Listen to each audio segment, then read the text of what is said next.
to remember where we are coming from. So the first thing that I would like to know is that the U.S. Federation, the world came together, and as they were designed, the UN was founded, the two wars that we all witnessed in the lifetime. So they created an organization called UNESCO. Okay, that was going to go in the minds of people and create the peace, plant the seed for peace. And as the movement grew up, a number of young people in Japan that has just witnessed 2 atomic bombs realized that the idea that UNESCO was founded on was one of the most powerful things that could actually help humanity. And that created the first UNESCO club in the world in Sendai, Japan. So UNESCO later realized that the role, just like the United Nations, of the civil society was very, very important. It was to actually complement the role that the ambassadors, like the one we're having, are doing in the diplomatic arena.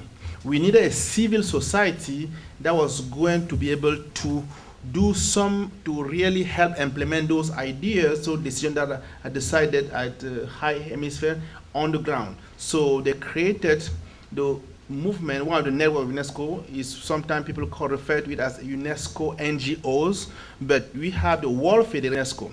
I'm the president of the US Federation, and there are about 5,000 clubs and centers around the world. So on behalf of the US Federation, I want to thank Ambassador, all the diplomats, the dignitary, and again, as a proud son of Africa, I know that the respect, just like the ambassador said, the respect of our elders is continent. And I said no.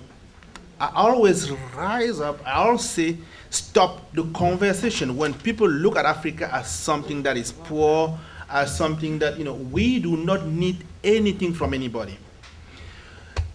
Our king and queen, who are the guardian of tradition, somehow we fail, some of our children who left Africa have failed to recognize that we need to really embrace what makes us African. I think we're going to help us as we embrace the future.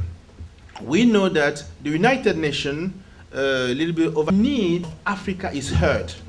And the way we do that is just by respecting the tradition that help us be the people we are.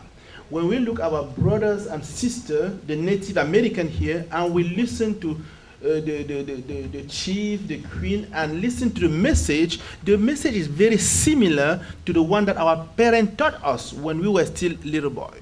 So the other day, I just came back from a conference, the United Nations UNDPI conference in South Korea, where the